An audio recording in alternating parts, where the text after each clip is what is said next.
लड़के ने बताया कि हम भी मानस योग में आगे बढ़ना चाहते हैं, किसी ने एक दो ने बताया है योग विद्या में आगे बढ़ना चाहते हैं, अच्छी बात है। आने वाला युग है मानस योग से पूरा ग्रस्त होगा, तो सर हमें मानस योग के बारे में थोड़ा मार्गदर्शन करें। मानस योग अपनी जो चिकित्सा पद्धति है उसके बारे में कहीं मार्गदर्शित करें। बुद्धिदाता गणेश, आरोग्य देवता भगवान धन्वंतरी, मर्यादा पुरुषोत्तम भगवान श्री राम, महाबली हनुमान, आदरणीय व्यासपीठ, आदरणीय गुरुजी और सब आयुर्वेद के स्नातक। ऐसी एक चर्चा चल रही थी। दिगंबर मुनि थे तरुण मुनि श्री सागर महाराज। हाल ही में उनका देहांत हुआ। उन्होंने कई किताबें लिखी है, प्रवचन करके उनके बहुत सारे प्रवचन की 5 पुस्तकें प्रसिद्ध हैं। तो एक प्रवचन देने के लिए वो एक स्कूल में चले गए और स्कूल के बच्चों से पूछा कि आप क्या कर रहे हो? बोलते वो पढ़ाई कर रहे हैं। सर मैं भी नीचे बैठा। नहीं ये अच्छा रहेगा, ये कंफर्टेबल है। तो सब पढ़ाई कर रहे हैं। महाराज ने पूछा क्यों पढ़ाई करना चाहते? बोले सर्टिफिकेट पाने के लिए। बोले कि सर्टिफिकेट प्रमाण पत्र की क्या जरूरत है? बोले कहीं नौकरी करनी पड़ेगी तो प्रमाण पत्र जरूरी है। नौकरी करना क्यों चाहते हो? तो बोला छोकरी पटाने के लिए। छोकरी क्यों चाहिए? बोले पेट भरने के लिए, खाना बनाने के लिए। खाना क्यों, पेट भरना क्यों चाहते हो? तो बच्चों ने जवाब दिया जिंदा रहने के लिए। जिंदा क्यों रहना चाहते हो? जवाब आया मालूम नहीं। पूरी जिंदगी हम लड़ते रहे, लेकिन क्यों जिंदा है इसका ही पता नहीं है, क्योंकि हमारे सिलेबस में वो नहीं। तो क्यों जिंदा रहना चाहते हो? तो पुरुषार्थ प्राप्त करने के लिए। 4 पुरुषार्थ बताए, ये सिलेबस में नहीं है हमारे, इसलिए मैं बताता हूँ। धर्म अर्थ काम और मोक्ष, धर्मार्थ काम मोक्षणाम आरोग्य मूलोत्तमम। इसके लिए हमें आयुर्वेद सीखना है कि लोगों को पुरुषार्थ करवाना है। इसके लिए उन्हें आरोग्य चाहिए। बाकी सब मिल सकता है, लेकिन आरोग्य पैसों से नहीं मिलता, इसलिए वो ज़्यादा जरूरी है, महत्वपूर्ण है। और इसके लिए हमें उनको जीवन की शिक्षा देनी है। एक तो भाग है स्वस्थ से स्वास्थ्य रक्षणम, दूसरा भाग है आतुर से विकार प्रशमनम। आतुर से विकार प्रशमनम हजारों डॉक्टर आज बाहर है, लेकिन स्वस्थ से स्वास्थ्य रक्षण, निरोगी कैसे रहे इसकी बात कोई नहीं करता। जैसे हमने पढ़ाई पूरी की, हमें याद है वो चरकाचार्य सुश्रुताचार्य ने जो लिखे हुए नुस्खे हैं, 35,000 फार्मूले लिखे। तो क्लिनिक चालू करने के लिए 35,000 फार्मूलों की जरूरत पड़ेगी। अरे कैसे याद रखे उसको? पहले बरस में दिमाग ऐसा चलता है। 5 बरस पूरे हो जाने के बाद पता चलता है कि 35,000 दवाओं की जरूरत नहीं, 3500 दवा काफ़ी है। और 5 बरस आगे जाने के बाद पता चलता है कि 350 भी दवा काफ़ी है। और 5 बरस जाने के बाद पता चलता है कि सिर्फ 35 दवा ही काफ़ी है। और 5 बरस आगे जाने के बाद पता चलता है कि 3-5 दवा से ही काम चल सकता है। और 5 बरस आगे गुजर जाने के बाद पता चलता है कि एक भी दवा की ज़रूरत नहीं। यानी दवा खाना का रूपांतर दवा ना खाना में होना चाहिए, तो हम असली वैद्य बन चुके हैं, ऐसा हम समझ सकते हैं। तो बिना दवा के हम ठीक हो सकते हैं क्या? तो हो सकते हैं। अब 30 बरस प्रैक्टिस हुई है, इसके लिए मैं बोल सकता हूँ कि शारीरिक, मानसिक और आध्यात्मिक स्तर पे जो डिसीज़ बढ़ गए, उसमें शारीरिक स्तर पर सिर्फ 10% है, मानसिक स्तर पर 30% है और आध्यात्मिक स्तर पे 60% है। जो रोग बाहर है उसमें सिर्फ 10% शरीर से संबंधित है। समदोषा समाग्निश्य समधातु मलक्रिया, इससे संबंधित है। और दूसरे जो 90% है तो दूसरे लाइन में है, प्रसन्न आत्मा इंद्रिय मन। तो गड़बड़ इसी में है। शरीर तो हम दिखा सकते हैं, अंजलि प्रमाण से खून भी माप सकते हैं, अस्थियों की संख्या ढूंढ सकते हैं।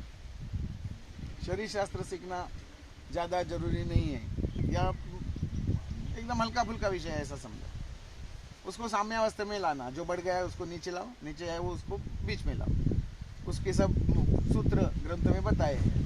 वात के बढ़े हुए लक्षण, क्षय हुए लक्षण, रस बढ़ा हुआ, रस क्षय हुआ, सब बताया और उसके नुस्खे दिए हैं।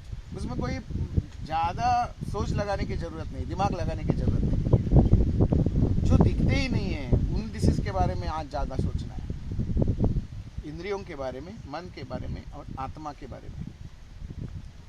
और इस पर ज़्यादा चर्चा होनी चाहिए, क्योंकि आज रोग जंतुओं से बढ़े हुए रोग ऐसे 2-4 ही मिलते हैं। बाकी रोग जंतुओं के बिना ही होते हैं, जिसका हार्मोन से ताल्लुक है, और हार्मोन्स का मन से ताल्लुक है, मन का ग्रंथियों से ताल्लुक है, और वो ग्रंथि शरीर में रहती है पड़ी हुई। तो शरीर में एक पैरेलल सिस्टम काम कर रही है, जो पैरेलल सिस्टम में हम उसे बोलते हैं आज की भाषा में क्लिनिकल।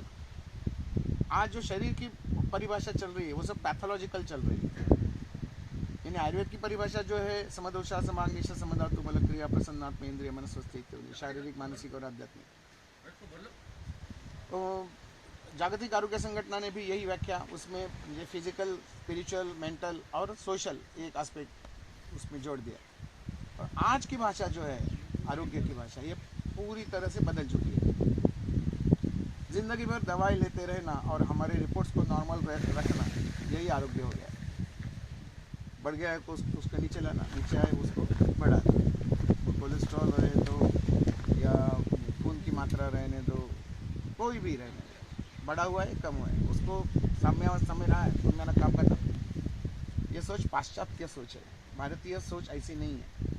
भारतीय सोच पूरी तरह से फिजिकली, स्पिरिचुअली, मेंटली और सोशली भी उसको स्वस्थावस्था में रखना है। सिर्फ स्वस्थावस्था में भी नहीं, उसको प्रसन्न भी रखना है। अंग्रेजी भाषा में कहो तो हैप्पी और हेल्दी दोनों एक साथ होने चाहिए। आज एलोपैथी की प्रैक्टिस जो कर रहे हैं वो उनको हेल्दी शायद बना रहे हैं, उनके रिपोर्ट्स नॉर्मल रखकर, लेकिन वो हैप्पी नहीं है। उनको पूछो, 2 बरस दवा ले चुके हैं, उनको बोलो आप हैप्पी है क्या इस दवा से, वो 100% ना बोलेंगे, क्योंकि उसकी तकलीफ ज़्यादा होती है, उसके साइड इफ़ेक्ट्स ज़्यादा होते हैं। लेकिन आयुर्वेदिक दवा जो है वो दवा का असर जहाँ होने के बाद वो दवा ख़त्म हो जाती है शरीर में, रुकती नहीं है अंदर किधर भी। यानी एलोपैथी की दवा जो है वो सब केमिकल बेस्ड ड्रग रिएक्शन है उनकी, और आयुर्वेद दवा जो है हम जो इस्तेमाल करते हैं, चाहे रसशास्त्र की हो चाहे वैषज्य की हो, वो सब एंजाइम बेस है। शरीर में जाके शरीर को स्टिमुलेशन देती है, शरीर के ग्रंथियों को काम करने के लिए मजबूर करती है और आगे बढ़ाती है काम।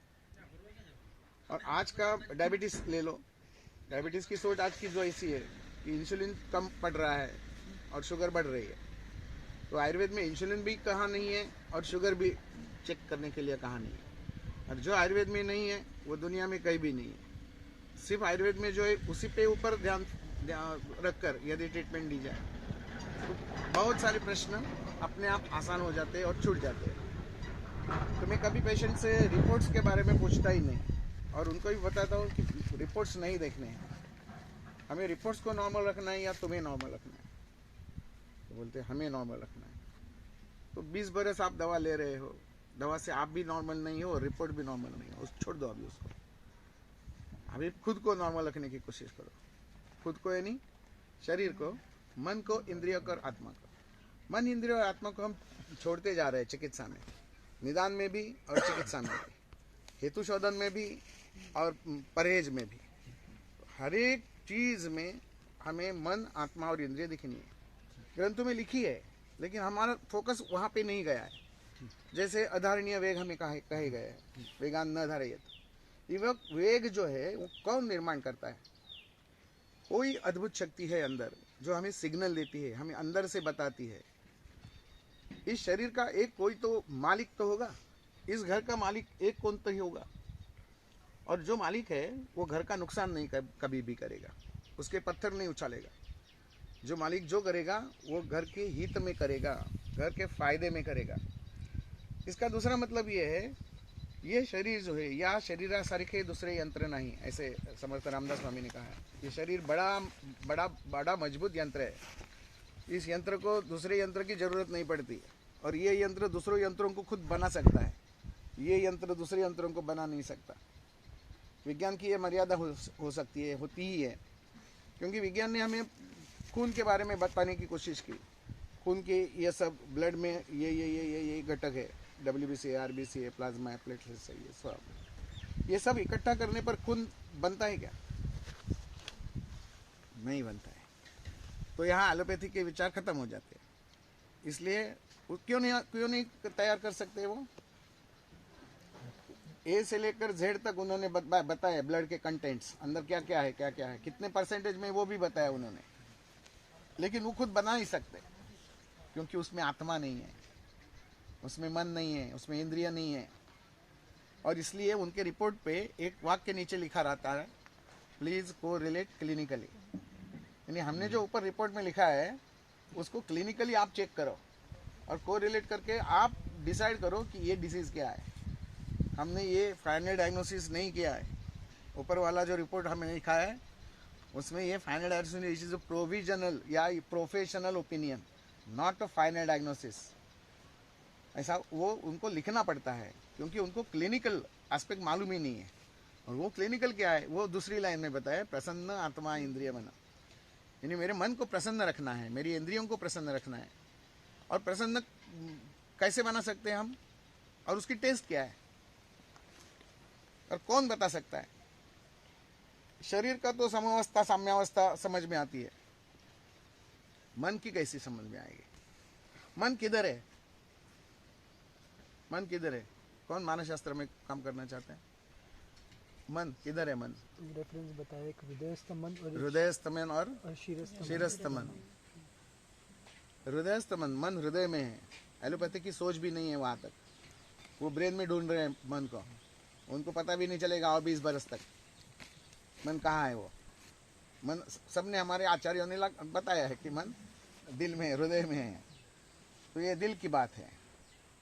और आयुर्वेद की परिभाषा में सबसे पहला शब्द कौन सा है? आयुर्वेद की परिभाषा में आयुर्वेद क्या है? हिता हितम सुखम। हिता हित शब्द जो है वो हित किसके लिए हितकारी? हिता हितम तो बता दिया, हितकर क्या है, अहितकर क्या है, इसके बारे में हम चर्चा करेंगे। जिसकी चर्चा इस शास्त्र में है उसको आयुर्वेद बताया है। तो हितकर किसके लिए हितकर? मेरे लिए जो हितकर है और मेरे लिए जो अहितकर है उसकी बात हम करेंगे। मेरे लिए इसका मतलब मुझे किसमें प्रसन्नता मिलती है ये कौन तय करेगा? मैं तय करूंगा। आज का दोपहर का खाना है, उसमें से 4-5 चीजें थी। किसी को एक चीज अच्छी लगी, दूसरी को दूसरी चीज अच्छी लगी, तीसरी को तीसरी चीज अच्छी लगी। इसका मतलब है उसका प्रसन्नत्व उस चीज से लगाव से ज्यादा है। किसी को पुलाव अच्छा लगेगा, किसी को लड्डू अच्छा लगेगा, किसी को छाछ अच्छी लगेगी। तो जिसका प्रसन्नत्व, जिसकी प्रकृति जैसी है उसके हिसाब से उसका प्रसन्नत्व तय होगा। तो मेरे लिए हितकर क्या है ये मैं तय करूंगा, दूसरा कोई भी नहीं। इसको बोलते हैं क्लिनिकल। तो रिपोर्ट आ गया है 340, शुगर का रिपोर्ट है 340। लेकिन इस 340 से उस पेशेंट को कुछ तकलीफ है क्या? ये पूछो तो सही, आपको तकलीफ क्या है? तो बोलता है मुझे तकलीफ तो कुछ नहीं। 340 दवा के लिए कितनी बरस से दवा ले रहे हो? 20 बरस, 30 बरस, 40 बरस से दवा ले रहे हैं। तो रिपोर्ट भी नॉर्मल रही है और मैं भी नॉर्मल रही। तो अभी रिपोर्ट को छोड़ो, 340 ये आपकी जरूरत है। ऐसी सोच में लगाता गया और मैं सफल हो रहा उसमें। तो मैं पेशेंट को बोलता हूँ 340 ये आपकी अभी की जरूरत है। जो रिपोर्ट देते हैं उस रिपोर्ट 2 बजे का रिपोर्ट है, सुबह 11 बजे का रिपोर्ट है, सुबह 8 बजे का रिपोर्ट। सुबह 8 बजे वो रिपोर्ट कैसा पढ़ना है? तो सुबह 8 बजे का रिपोर्ट है 340, समझो फास्टिंग शुगर है। तो मैं ऐसा कहता हूँ कि तुम्हारे सुबह 8 बजे तुम्हें इस डेट को, इस समय को 340 शुगर की जरूरत थी। कम ज्यादा किसने किया? शरीर ने किया ना। शरीर है कौन? मन, शरीर और आत्मा। शरीर बाह्य रूपी शरीर एक स्थूल शरीर है, उसके अंदर जो काम कर रहा है वो सबसे बड़ा शरीर है। और उसको पूछना चाहिए कि ये तुम्हारे लिए सही है क्या? वो बोल रहा है अरे मैं कर रहा हूँ, मेरे लिए कर रहा हूँ। अभी जो सर ने, गुरुजी ने श्लोक बताया शुरू में, अहम वैश्वानरो भूत्वाम प्राणी नाम देहम आश्रितम प्राणापान समायुक्तम पचामी अन्नम चतुर्विधम। मैं ही हूँ वो जो तुम्हारे पेट में हूँ इसका मतलब वो अग्नि जो है वो भगवान साक्षात विष्णु नारायण है। तो वो डिसाइड करेंगे कि इसकी शुगर कितनी बढ़ानी चाहिए, कितनी कम करनी चाहिए, शुगर कितनी रखनी है, कैल्शियम कितना रखना है, थायराइड कितनी रखनी है, कम करना कितना है। और हमारी मजबूरी ऐसी है कि हमें वो पता नहीं चलता कि वो क्यों कर रहा है ऐसा। तो हमें उसको ढूंढने की कोशिश करनी चाहिए कि उसको क्या चाहिए। इसको बोलते हैं क्लिनिकल। वो अंदर से बोल रहा है अरे अभी नहीं, रुको रुको रुको, अंदर फाइल्स बहुत जमा हुए है, ट्रैफिक जाम है अंदर, तो ऊपर से डालने की जरूरत नहीं। वो बोलता है, सिग्नल देता है अभी नहीं डालना है ऊपर से कुछ, और हमने दबा दबा कर अंदर डाल दिया। चलो मिलता है आगे, मिलेगा कि नहीं सोच ले, दबा कर और घुट घुट पानी पी के उसको पूरा अंदर दबोच लिया। तो बोलता है अरे चूल्हे में यदि लकड़ी ज़्यादा हो गई ना तो भी चूल्हा नहीं जलता, तो क्या करना पड़ता है, 2 लकड़ी बाहर खींचनी पड़ती है तो अपने आप चूल्हा जलने लगता है। तो इसको बोलते हैं विरेचन। जो लकड़ी बाहर निकल रही है उसको बोलेंगे विरेचन। चूल्हा अच्छी तरह से जलना चाहिए ना, तो विरेचन। पूरा का पूरा चूल्हा बूझ ही गया, इतना सा कोयला अंदर है, उसे अब यदि अग्नि बढ़ानी है तो उसे पहले फूंक मारनी पड़ती है। फूंक मारने से उसके ऊपर 2 छोटे छोटे लकड़ी को टुकड़े रख देंगे तो वो अग्नि थोड़ा थोड़ा प्रज्वलित हो जाएगा। तो लंघन से या संसर्जन क्रम से हम अग्नि को बढ़ा सकते हैं, बिना मेडिसिन में बता रहा हूँ सब। और ये सब पेशेंट को यदि बता दिया जाए तो मन की चिकित्सा भी होती है उसी साथ। मन की चिकित्सा के लिए भी और कोई दवा की जरूरत नहीं रहती। शब्द स्पर्श रूप रस गंध से हम मन की चिकित्सा कर सकते हैं। हेतु भी इसी से ढूंढ सकते हैं और परहेज भी इसी से ही कर सकते हैं। शब्द स्पर्श रूप रस गंध पंचमहाभूतों की ये परीक्षा है। मैं जब बोलता हूँ डरने की बात नहीं है, मैं तुम्हारे साथ हूँ। ये जो स्पर्श है ये स्पर्श भी जरूर है, पेशेंट को स्पर्श भी होना जरूरी है। उसके पीठ पे थपथपाना, अरे बहुत अच्छा काम किया, अच्छा परहेज रखा, जैसा मैंने बोला वैसा किया, इसलिए तुम्हें रिजल्ट मिल गया। मेरी दवा से ज़्यादा तुम्हारी दुआ और तुम्हारी कोशिश और अच्छी काम करती है। तो ये जो उसको प्रोत्साहन दे रहे हैं हम, उसी से वो ठीक हो जाता है। और जैसे खाना है और हम इतना परहेज बताते हैं पेशेंट को, क्यों बोलते हैं चलो डॉक्टर को ही छोड़ देंगे, हम आयुर्वेद को ही छोड़ देंगे। अरे कुछ डायबिटीज है, मीठा बंद किया, एसिडिटी हो गई, खट्टा बंद, तीखा बंद, ब्लड प्रेशर है इसलिए नमक बंद, अच्छा नहीं लगता इसलिए कसैला बंद, रहा का बचा क्या, मधुर अम्ल लवण कटु तिक्त कषाय में से बचा क्या, कुछ भी नहीं बचा है। और हमारे ग्रंथों में लिखा है आहार षड्रस युक्त होना चाहिए। और ये भी ध्यान रखना है कि ये षड्रस एक ही थाली में हो, ऐसा नहीं है 3 सुबह के थाली में 3 शाम के थाली में ऐसा होगा तो भी चलेगा। आपकी जरूरत के हिसाब से आपको अंदर से सिग्नल क्या आ रहा है, आपको अभी चाय चाहिए, शरबत चाहिए, तो अंदर से आपको समझ में आएगा कि अभी नहीं, अभी तो ठंडा का शरबत अच्छा रहेगा, ठंडे पानी का शरबत। तो अभी सिग्नल आया ठंडे पानी का, तो इसका मतलब है अंदर गर्मी बढ़ गई है, इसलिए विष्णु ने तय किया और आपको सिग्नल दे दिया अभी ठंडा खाओ, अभी छाछ पियो, अभी लस्सी पियो।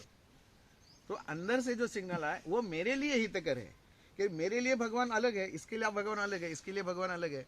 ये हमारे शास्त्र में लिखा है, मेरा भगवान अलग है, मेरे लिए अलग सिग्नल बना रहा है, तुम्हारा भगवान अलग है, तुम्हारे लिए अलग।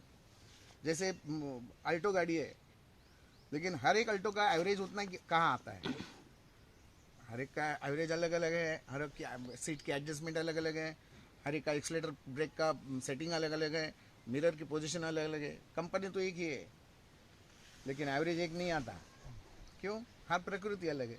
यही हमारे शास्त्र में लिखा है, मेरी प्रकृति के हिसाब से मुझे क्या चाहिए ये मेरा शरीर अंदर से मुझे कह रहा है। तो मेरा शरीर अंदर से जो कुछ कर रहा है वो मेरे फायदे के लिए कर रहा है। ये पहला और एक सिद्धांत मैं हर एक पेशेंट को बताता हूँ, तुम्हें जो अच्छा लगता है वो तुम खाओ, परहेज रखने की जरूरत नहीं, कोई भी परहेज रखने की जरूरत नहीं। हमारे यहाँ ग्रंथों में लिखा है मधुर रस का परहेज के, मधुर रस का अति सेवन करने से क्या होता है, कम सेवन करने से क्या होता है, तिक्त रस का अधिक सेवन करने से क्या होता है, कम करने से क्या होता है। युक्ति चिकित्सा का इस्तेमाल करके मुझे इस पेशेंट को क्या बताना है, इस पेशेंट को क्या बताना है, इस पेशेंट को क्या बताना है, उसकी तकलीफ के अनुसार और उसकी रुचि के अनुसार उसे मुझे परहेज बताना है। सबको खट्टा मीठा तीखापन ऐसा नहीं है।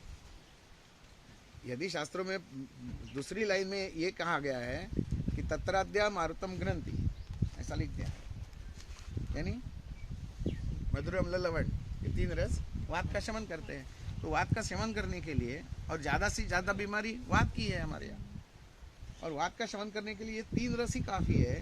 तो बाकी 3 रसों को परहेज में रख दो और 3 रसों को बढ़ाओ, मधुर रस, अम्ल रस और लवण रस। और ये हृदय भी है, हृदय के लिए भी हितकारक है। तो ये इसका इस्तेमाल होना चाहिए। और आज परहेज में बताते हैं सब 6 में से 5 रस ऐसे ही चले गए, तो यहाँ इम्बैलेंस चालू हो जाता है। तो कैलोरीज और विटामिन्स और कार्बोहाइड्रेट्स और प्रोटीन्स, मिनरल्स, इसका ख्याल दिमाग में से निकाल दो। ये सब झूठे हैं, सब झूठे हैं। जैसे चावल, मुट्ठी भर चावल जो है, उसमें कितने कार्बोहाइड्रेट्स मिलेंगे आपको, कैसे पता चलता है?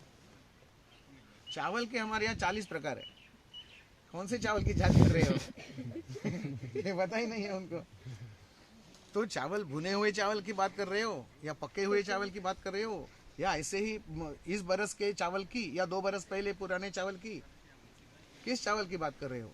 तेल में भुने हुए, या घी में भुने हुए, या मसाले का तड़का दिए हुए, कि बिना तड़के के? उस बिरयानी कर रहे हो, या पुलाव बना रहे हो, या चित्रान्न बना रहे हो, जो भी उसका उसके हिसाब से वो उसके लिए प्रसन्न क्या है, उसके हिसाब से अंदर के कार्बोहाइड्रेट्स और मिनरल्स बदल सकते हैं हर एक के। और उनको कॉमन प्रोटोकॉल क्या बनाया उन्होंने कि चलो ये चावल का हम कार्बोहाइड्रेट्स को, या इस चावल में क्या क्या है वो ढूंढ निकालेंगे। वो उन्होंने एक बक्सा तैयार किया, ऐसा एक छोटा बक्सा, जैसा ब्रेड का बक्सा रहता है, उसमें एक मुट्ठी भर चावल डाल दिया उसमें, और उसको जला दिया, पूरे भट्टी में डाल दिया उसको, कुकुट पुट दे दिया उसको, और उसमें से धुआं निकलेगा। धुएं में क्या क्या मिलता है वो ढूंढते हैं वो, और रेसिड्यू क्या बचता है वो ढूंढते हैं वो।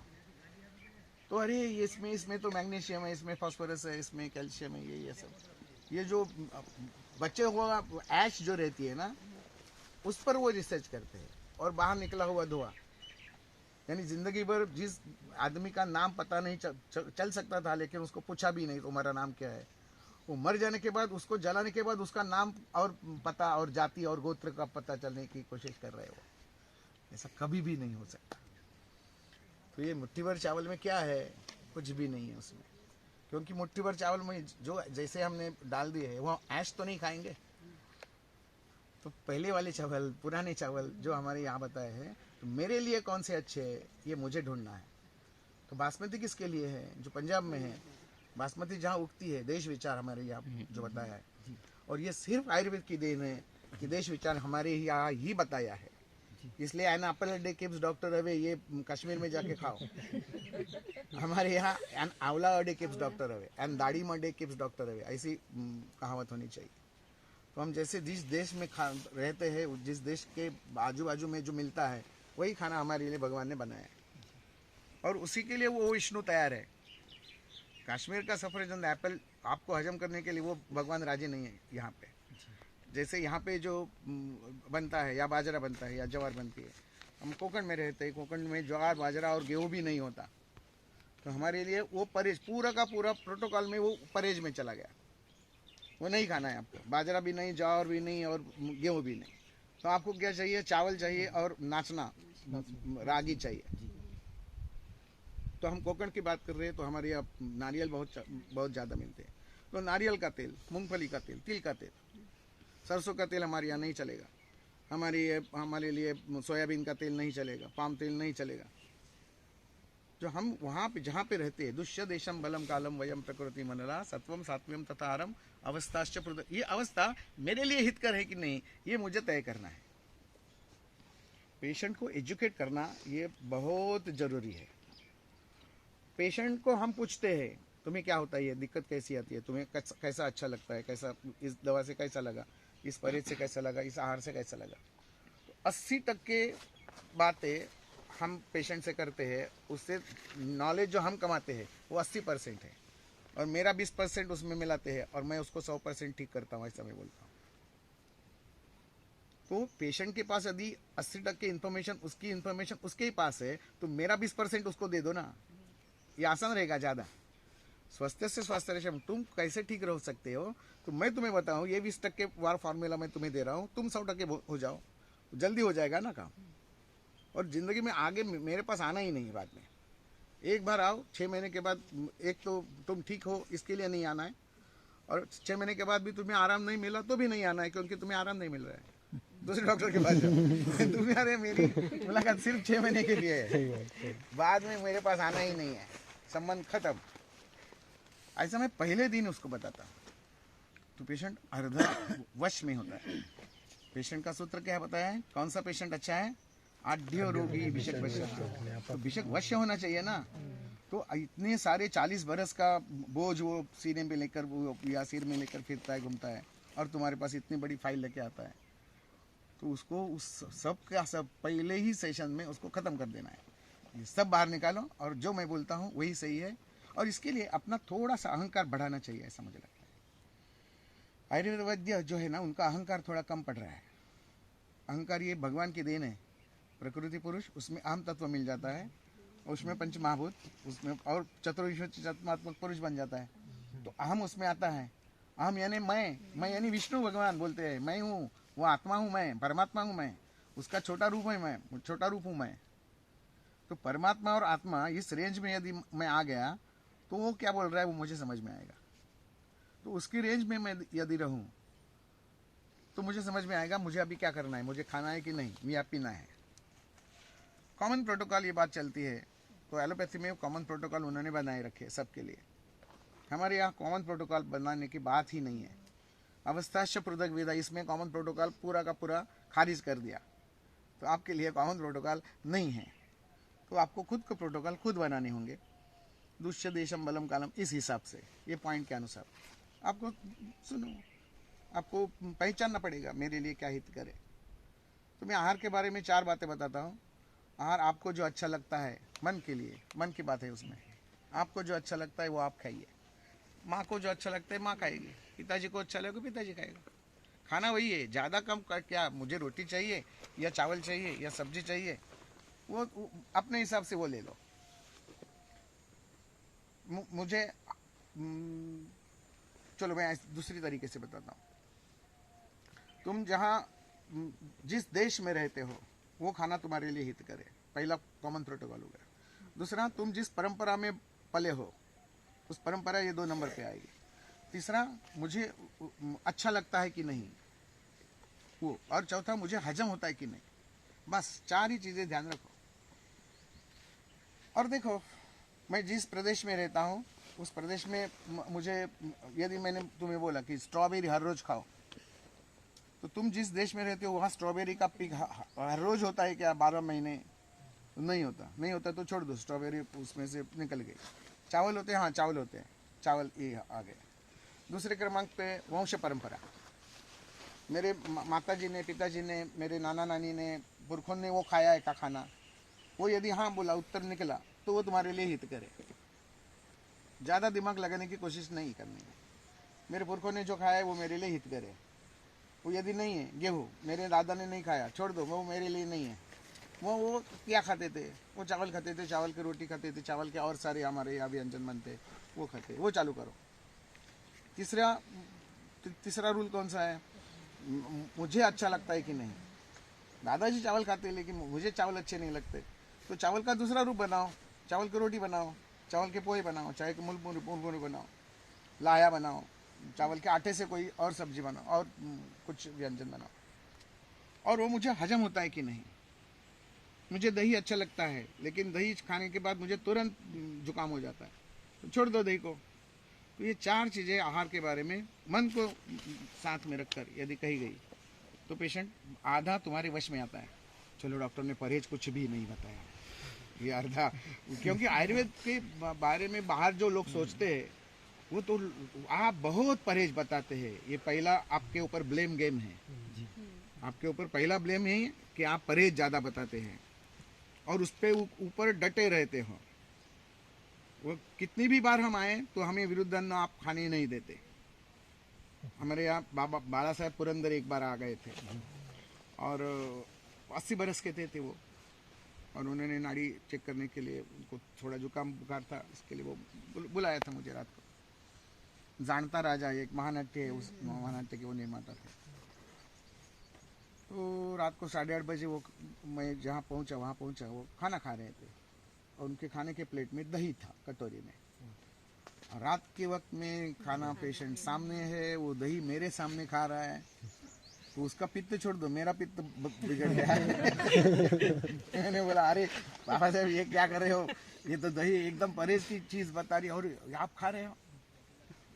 उन्होंने ऐसा मुझ मेरे ऐसे गुस्से से देखा। गए 80 साल से मैं दही खा रहा हूँ, इससे मुझे कुछ भी तकलीफ नहीं हो रही है। आगे का 20 बरस का मेरा आनंद आप मत छीनो। क्या बोले? मेरे आगे का 20 बरस का आनंद आप मत छीनो। मैं दही खाने वाला हूँ, आपको जो चाहिए वो दवा और दो, मैं दही छोड़ने वाला नहीं हूँ, मुझे दही अच्छा लगता है। तो वो रूल मुझे याद आ गया, दुष्ट देशम, और उसमें साथ में है। तो यदि 80 बरस उनको यदि साथ में है, तो मैं उनके दिमाग का भेजा दही भरता क्यों बनाऊं उसको आगे?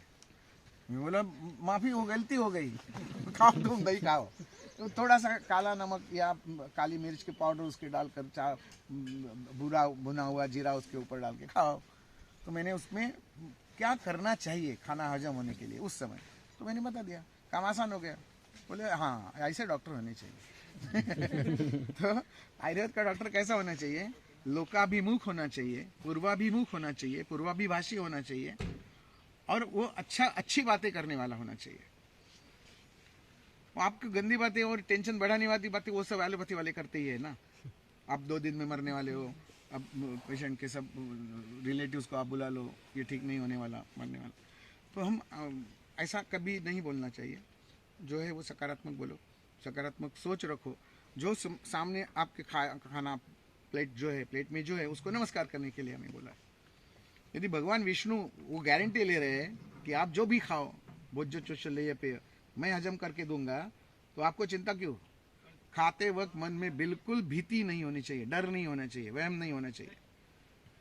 मैं जो खा रहा हूँ अंदर बैठे है वो पकाएंगे, मुझे क्या? मेरा काम सिर्फ ऊपर से नीचे डालना है।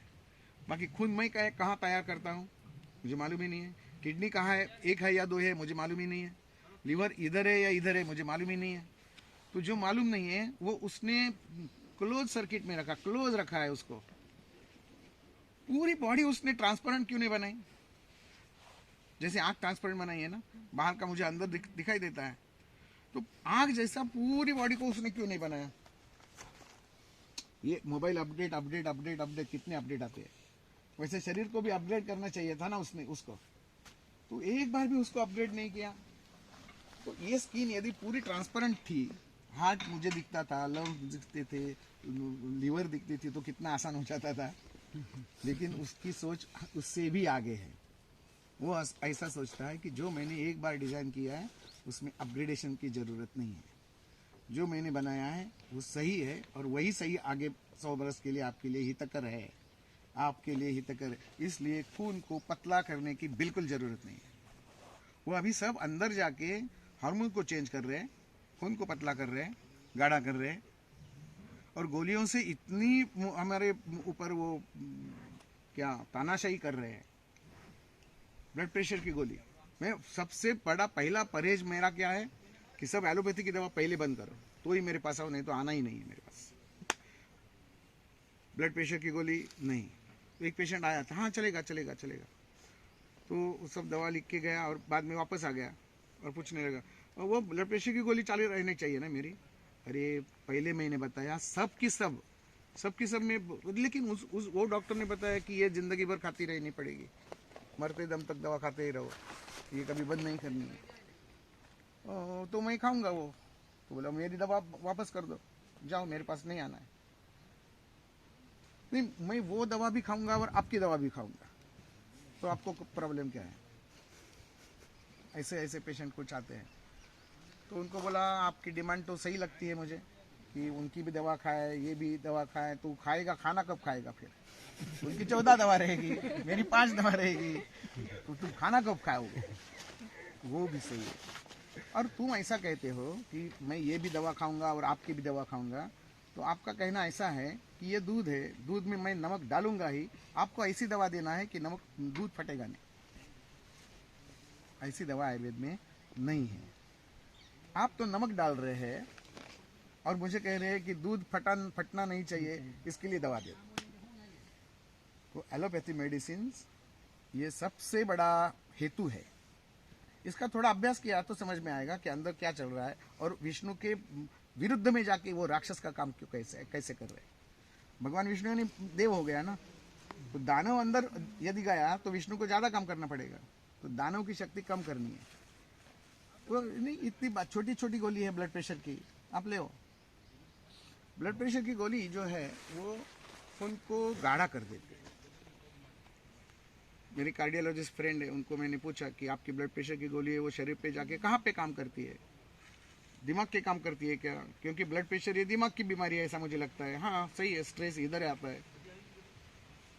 वो बोला नहीं, ब्लड प्रेशर की गोली दिमाग के ऊपर कुछ काम नहीं करती, तो दिल पे ऊपर काम करेगी, हार्ट के ऊपर काम करेगी, पंपिंग के ऊपर काम करेगी। वो बोला सॉरी वो भी नहीं। तो बोला ब्लड प्रेशर की गोली जाके काम कहाँ करती है? वो बोली किडनियों के ऊपर काम करती है। किडनी के ऊपर कैसा काम करेगी? तो बोला हमारी डेफिनेशन में हम सब पेशेंट को देखते हैं। ब्लड प्रेशर की डेफिनेशन क्या है कि अंदर से बढ़ा हुआ प्रेशर जो आर्टरीज के ऊपर अंदर से दबाव निर्माण कर रहा है वो ब्लड प्रेशर कहा जाता है। तो अभी का कितना है? तो 250/150 है। तो वो भी जरूरत हो गई। किसने बढ़ाया? भगवान विष्णु ने बढ़ाया। तो वो जरूरत है, उसको कम करने का आपको अधिकार ही नहीं है, किसी ने दिया हुआ। ये अंदर का जो काम है, ये अंदर की बात है, अंदर के अंदर ही सुलझानी चाहिए। बाहर से दवा का उस पर प्रकोप हो जाता है। तो बोले हम प्रेशर की दवा जो देती है वो किडनी के ऊपर काम करती है। किडनी में से पानी निकाल देते हैं हम, खून में जो पानी है उसको निकाल देते हैं और वॉल्यूम कम कर देते हैं। वॉल्यूम कम करने से आर्टरी के ऊपर अंदर से जो दबाव आता है वो हम कम कर देते हैं। यानी आप सिर्फ दबाव कम करने की दवा देते हैं। हाँ सिर्फ दवा, वही दवा है। इसलिए हमें वो दवा जिंदगी भर मरते दम तक लेनी चाहिए, ऐसा पेशेंट को हम बता देते हैं, क्योंकि वो हर दिन बदलता है। तो खून में से पानी बाहर निकल गया तो खून गाढ़ा हो या पतला हो गया? दूध में से पानी चला गया तो दूध गाढ़ा बन जाएगा। तो खून गाढ़ा बन गया, यानी खून पहले वो गाढ़ा बनाते हैं, अभी खून गाढ़ा हो गया, अब पतला करने की दवा लेनी चाहिए।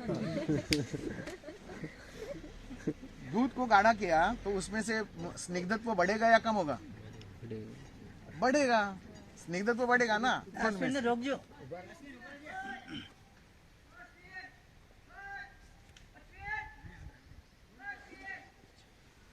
तो खून में कोलेस्ट्रॉल की मात्रा बढ़ जाती है, पानी कम किया तो।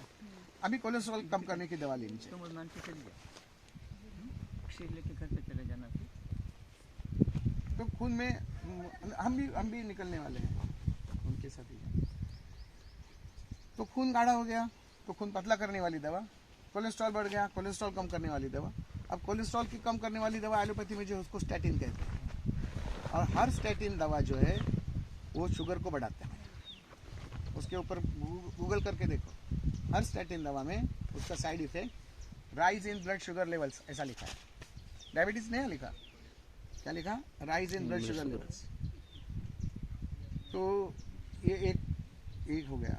तो डायबिटीज उसको शुगर होती है, इसलिए डायबिटीज की दवा भी उसको खुराक चालू हो जाती है।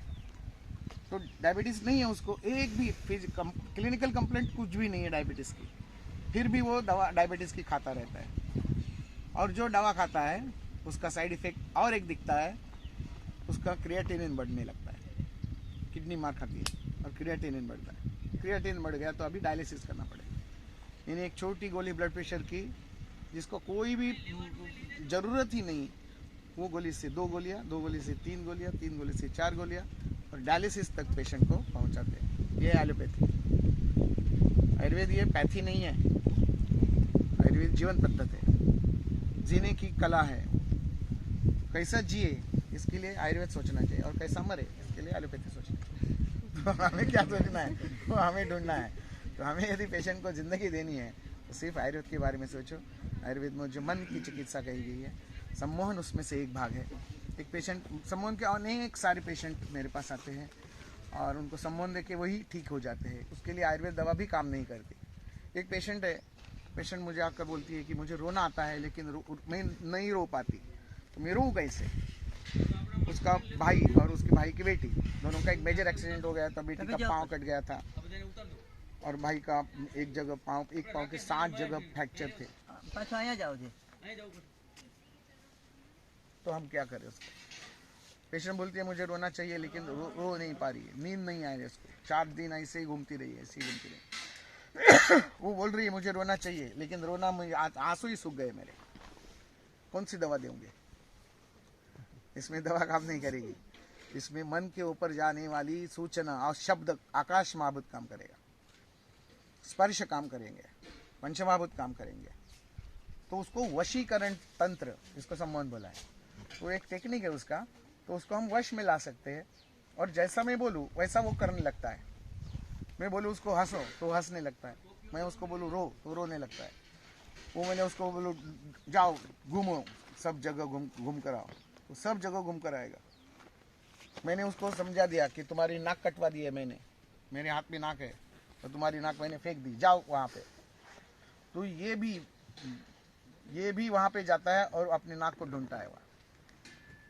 क्या? क्योंकि मैंने उसको सूचना देके तैयार किया है कि तुम्हारी नाक कट गई है। और ऐसे ही सिर्फ ऐसे ही करके तुम्हारी नाक कट गई, तुम्हारा कान कट गया है, मेरे हाथ में निकाल लो।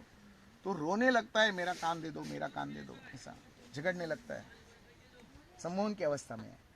इसका मतलब है उसको मन को यदि मैंने वश कर लिया तो मन में जो जो बीमारियां है वो सब हम बाहर निकाल सकते हैं। तो मैंने उसको रोने की सूचना दी तो वो रोने लगी, इतनी जोर से रोने लगी कि मेरे क्लिनिक के बाहर 2-4 जो शॉप्स है उस सब अंदर चले आए, कौन मरा है क्या देखने के लिए। इतनी जोर से रोने लगी, 4-5 दिन बिल्कुल सोई नहीं थी। उसको रोना चाहिए था। तो सम्मोहन से ये हो सकता है। सम्मोहन से हम शब्द स्पर्श रूप रस गंध सब बदल सकते हैं। एक ख्याल दिन में वही ओसीडी जिसको बोलते हैं, वही बातें वो करती है, वही बातें वो बीच बीच में पानी पीना, बीच बीच में हाथ धोना, बीच बीच में कई वही बातें करती है। तो सम्मोहन में हम ये कर सकते हैं। अभी का पीसीओडी है, डायबिटीज है, ये सब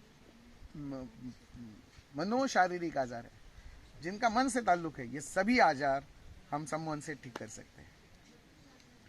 उसका टेक्निक है, तो उस टेक्निक को यदि सीख गए हम तो हमारे सिलेबस में ही नहीं है। वही बातें कर रहा हूँ मैं कि आयुर्वेद का गुरुकुल यदि हमने चालू किया तो उस सिलेबस में हमारे सब धार्मिक ग्रंथ होने चाहिए, सब दर्शन ग्रंथ होने चाहिए, वेद होने चाहिए, पुराण होने चाहिए, महाभारत होना चाहिए, रामायण होना चाहिए, भागवत होना चाहिए, दासबोध होना चाहिए, तुकाराम गाथा होनी चाहिए, एकनाथी भागवत होना चाहिए। ये सब ग्रंथ हमारे सिलेबस में होने चाहिए। तो पहला आधार हमारा अध्यात्म है, दूसरे बात मनो विकास है और तीसरा शरीर है। पहले ज़माने में शरीर के पेशेंट इतने नहीं थे, सब स्वस्थ थे क्योंकि वो दिनचर्या फॉलो करते थे, रात्रिचर्या फॉलो करते थे। खाना सुबह 7 बजे, शाम को 7 बजे, इसके बीच में हो जाता था। 2 बार भूख लगी 2 बार खाओ, 3 बार भूख लगी 3 बार, 4 बार भूख लगी 4 बार खाओ। जो अच्छा है वो खाओ, आपको अच्छी तरह से खाओ और खाकर भूल जाओ। ऐसा मैं बोलता हूँ, खाना खाकर भूल जाना है। उसको याद रखा तो वो दिमाग में बैठता है, अरे मैंने वो फाफड़ा खाया इसके लिए मेरे पेट में जलन हो गई, मैंने ढोकला खाया इसलिए मुझे एसिडिटी हो गई। अरे खाओ और भूल जाओ ना। किसने बताया आपको घर में जाके वो फाफड़ा खा के आया इसके बोलने की? जरूरत नहीं है, वो भूल जाओ। और भूलना बहुत आसान है, याद रखने की जरूरत नहीं, वो भूल जाते हैं। जैसे हंसना कोई बड़ी बात नहीं है। 2 होठों को मिलाओ और गाल को थोड़ा सा पीछे ढकेल लो, ये हंसना तैयार हो जाए। हंसने के लिए और कोई ज़रूरत नहीं है। और ये हंसना सबसे बड़ी चिकित्सा है। ये कृत्रिम हंसने वाली जो बाहर बाजार में जो लग रहा है ना, हास्य मेला या हास्य, वो गलत है। अंदर से मैं यदि पॉजिटिव रहूँ तो मुझे हंसी आती है मेरे ऊपर। अरे मैं क्या कर रहा था मैं ये हंसी है ना। कितनी गलतियाँ मैं कर चुका हूँ पहले ज़िंदगी में, तो अभी मुझे गलतियाँ नहीं करनी चाहिए। तो दिनचर्या, ऋतुचर्या और जो भी करना है वो आनंद से करनी है। उसमें मुझे आनंद मिलना चाहिए, ऐसी कृति करनी है। जिसमें मुझे आनंद नहीं है वो कृति नहीं करनी है। अभी दोपहर में आप इतने घूमे, सबके चेहरे पे हास्य था, सबके चेहरे में आनंद था। उदासीन नहीं कहा अरे यार रुक जाते हैं अभी, नहीं, सबके सब बड़े आनंद से वो क्षीर निकालते थे। क्यों? क्योंकि मुझे उसमें अच्छा लगता है। और आपको कितने भी एसी में कमरे में रखा और आपका मन ही यहाँ पे नहीं है, तो उस एसी का भी आपके ऊपर कुछ भी अच्छा असर नहीं होने वाला है। तो ये सब मन के बीमारियां हैं। तो मन की बीमारी मन से ही, जड़ से ही खत्म हो जाती है। लेकिन जड़ में जाने के लिए, मन में घुसने के लिए कोई दवा नहीं जाती मन के ऊपर काम करने के लिए, सिवाय मंत्र के। मंत्र ये शब्द ऐसा है कि वो मन तक पहुंचता है। तुम्हारी दवा जटामांसी है, वचा है या और कोई है, ये यहाँ तक आ जाएगा। मन यहाँ नहीं है, इससे परे मन है। तो उसके लिए शब्द स्पर्श रूप रस और गंध, ये अनुभूति आपको देनी चाहिए। वो खाने से ही मिलती है और घूमने से ही मिलती है। और खाना पीना और घूमना ये मन की चिकित्सा है। तो आपको जहाँ तक अच्छा लगता है वहाँ तक खाना खाओ, आपको जहाँ तक घूमना अच्छा लगता है वहाँ तक घूमो। जब भूख लगती है तो खाना खाओ, प्यास लगती है तो पानी पियो, नींद आती है तो सो जाओ। यही चिकित्सा है और दवा की जरूरत ही नहीं है। बाकी दुआ काम करेगी। प्रार्थना करो कि मैं जो कर रहा हूँ अच्छे के लिए कर रहा हूँ, मैं बुरा किसी का सोचता नहीं हूँ, बुरा किसी का करता नहीं हूँ। तो ये पॉजिटिव थिंकिंग में रहो तो मन की चिकित्सा हो जाएगी। और दूसरों को ठीक करने से पहले खुद को ठीक हो जाना जरूरी है, ऐसा मुझे लगता है। तो दूसरों को ठीक करने से पहले मुझे यदि ठीक होना है तो ये धर्म अर्थ काम मोक्ष मेरे लिए है, ये हमें भूलना नहीं है।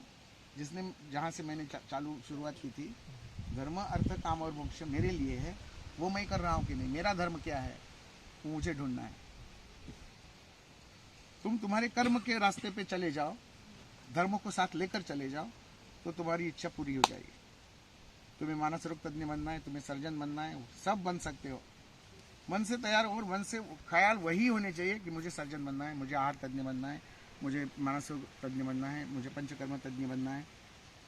तो वही विचार बार बार बार बार बार बार सकारात्मक रीति से आना चाहिए, तो आपको सब कुछ मिल सकता है। तो न्यूटन का तीसरा लॉ जैसा काम करता है, वैसे ही हमारे आयुर्वेद में भी और बहुत सारे नुस्खे बताए हैं। रहस्य है, उसको रहस्य बोला है। आप ख्याल तैयार करते जाओ, वो उस तत्व को जुड़ जाएंगे और वो तत्वों को लेकर वापस आपके पास आ जाएंगे। उसको रिबाउंस बोलते हैं। तरंग स्पंदन शास्त्र है। मुझे कुछ नहीं हुआ है, मुझे कुछ नहीं होने वाला है, मुझे कुछ नहीं हुआ है, मुझे कुछ नहीं होने वाला है, मुझे कुछ नहीं हुआ है, मुझे कुछ नहीं होने वाला है। सो जाओ। तो वही रात भर 8 घंटे यही विचार आपकी सोच में यदि रहा, मन में रहा, तो ये अंतर इनर माइंड पे जाता है। जो बाह्य दिमाग पे है, बिंदु में जो है वो हृदय में चला जाना चाहिए।